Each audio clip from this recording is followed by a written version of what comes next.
This is a hatchet. This is about a 14-inch handle. It's made of American beech. I think it looks great. I just finished it.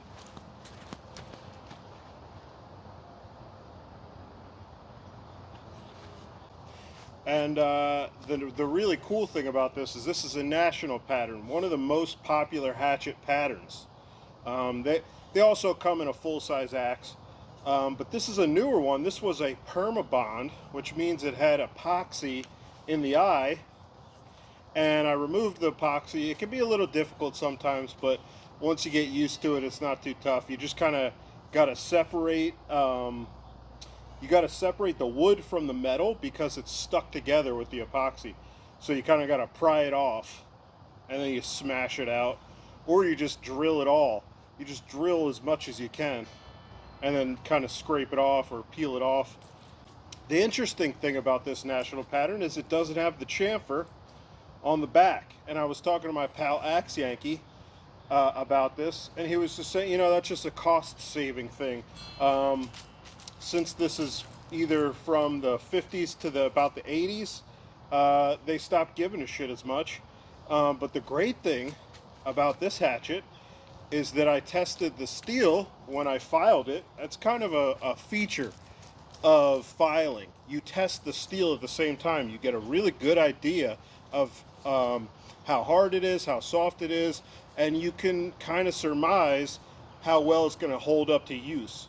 And so when I tested this with my file, when I sharpened it, I thought this is excellent steel, which is good, and it adds value. This is another thing me and my pal were talking about, Axe Yankee, is that when you find an axe with good steel, that adds value to that axe, monetary value, or intrinsic value. And this is a cool one. I also noticed that the stamp is on this side. I feel like it should be on this side. Doesn't matter though. It's a nice American beech handle. First time I've used American beech. I love this stuff. I really do. Really some of the best carving wood you can use in the Northeast. It just wants to be used for carving. It just wants to be shaped. It's a little hard, sure, but when it comes to a hatchet handle, it's going to be good. It's going to be very good for a hatchet handle. American beech is a little brittle, right? But for a hatchet, good enough. I might make a full-size handle one day. So I've shown this axe a while ago, but I thought I'd bring it out again. This is from the 1800s, and this handle I think matches it well. So a big part of this hobby or passion is if you're not making a handle for it and you're not putting a new handle on it, you do something called a handle match, right? So what I did here is I took this existing handle, which isn't super comfortable, but it looks like a handle from back when these axes were used and made. So that's what I did, and it also has a brake to it.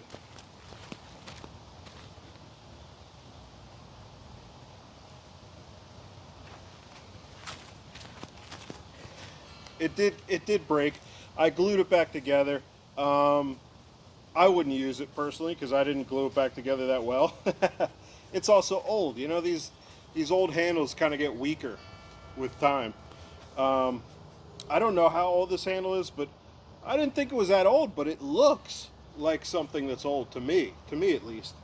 So what you do with a handle match is you say, I think this handle matches the time of the axe head being made or when it was used. So with old axes, the handle gets pretty straight usually. This is curved, but to me it just has that old look to it for some reason.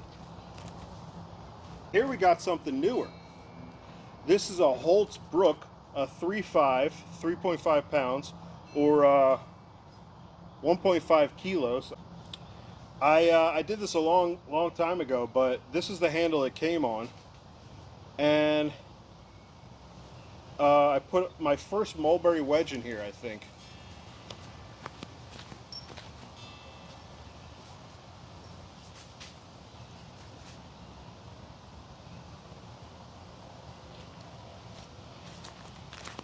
pretty cool. Too long of a handle for me to use, but it's sharp. Nice and sharp, and a nice full bits. There's a lot of life left in this thing. Now that I use axes more, I don't hang them this proud, um, which is just about the tongue going over the top of the axe head. There's a couple reasons why I don't do it anymore. It can get messed up when you actually use the axe. It kind of, can drag across the timber and it'll just chip it up. So you might think it's pretty, but it might not last very long. Some more reasons are it just was never needed. When the axe eye, the hole of the axe that the handle goes through, has that taper it should have, so it should go like this. This is exaggerated, but both sides kind of go up. So this is the tightest the eye is, and then this is the widest it is up top. You don't need a proud tongue, because all you needed to go to was the top of the eye, and then it spreads the wedge spreads that wood, no matter what. So you don't really need to go above the top of the eye as long as you have that taper. Old axes didn't have that taper, so it's okay to go above. Well, it's not that it's okay, it's that it makes sense to go above the eye on that. Maybe that 1800s axes has no taper. I want to talk about there's some confusing stuff with axes, and maybe that's a bit of a barrier for a lot of people, because you're just not going to know things sometimes unless someone has a suggestion and you believe them. Because sometimes you're not going to get much evidence.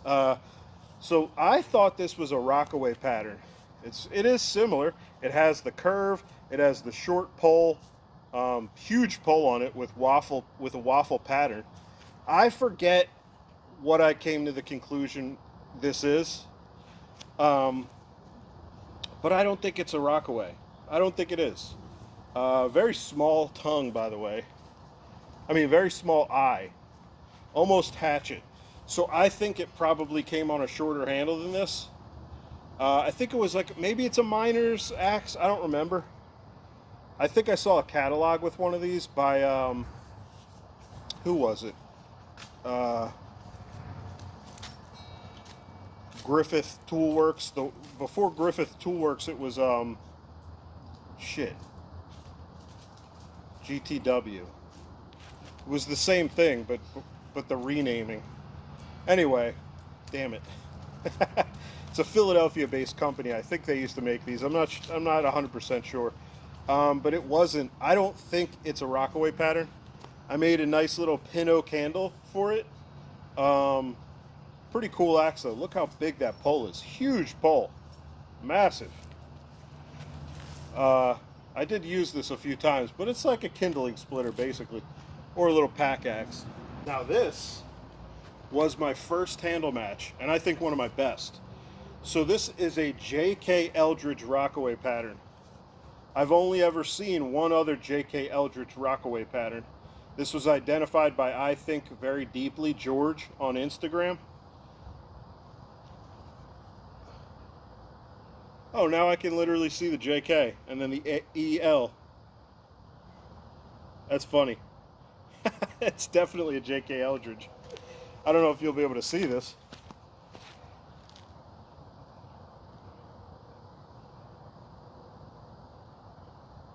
See that See that JK? That's pretty cool. So this was hung pretty proud, but one cool thing about how proud I hung it is that you could still see some of the patina on the handle. Now, you're wondering, if you see some handle matches, you'll see the patina is gone from here, so you could shape the tongue to fit the hole in the axe head. I didn't have to do any of that. This handle came with a pretty old plum round lug jersey pattern, and I put this axe head on and it fit perfectly. I didn't touch the wood, which is a special thing. I mean, it's meant to be. You do a handle match and you don't even have to do anything but spread the wood with a wedge. I mean, you're in luck. So the reason why I brought this up is because this is actually a Rockaway pattern. It's just missing a little bit of metal here. It broke, had a little break, so it's probably really hard.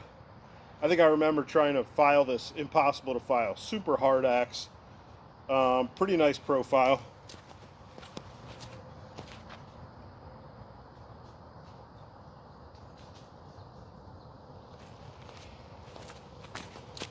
And this is about as rare as axes get sometimes.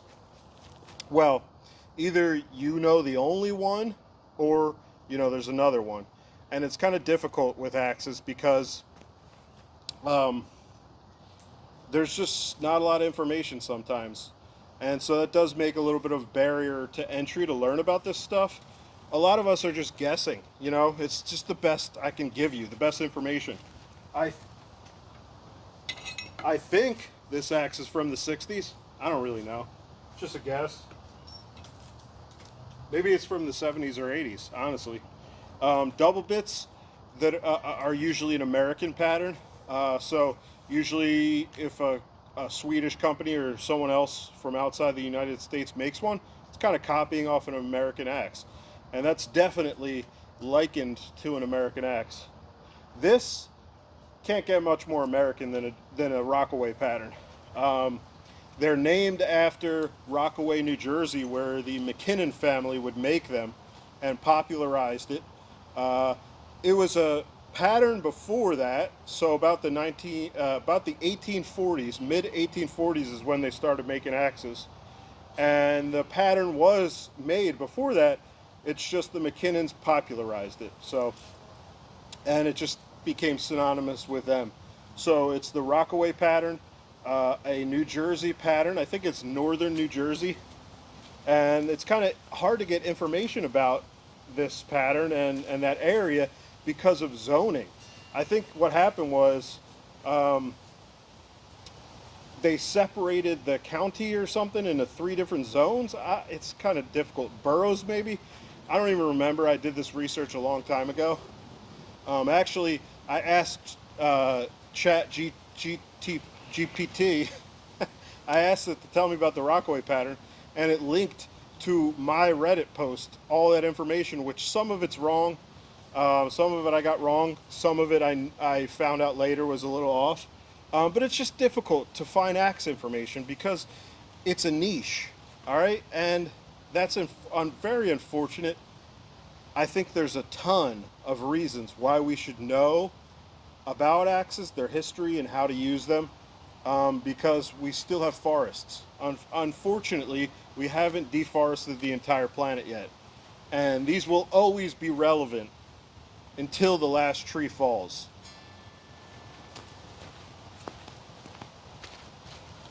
Oh, fuck.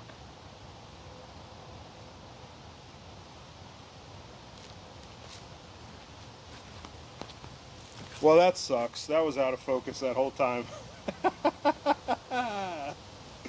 Shit. That was such a poignant ending.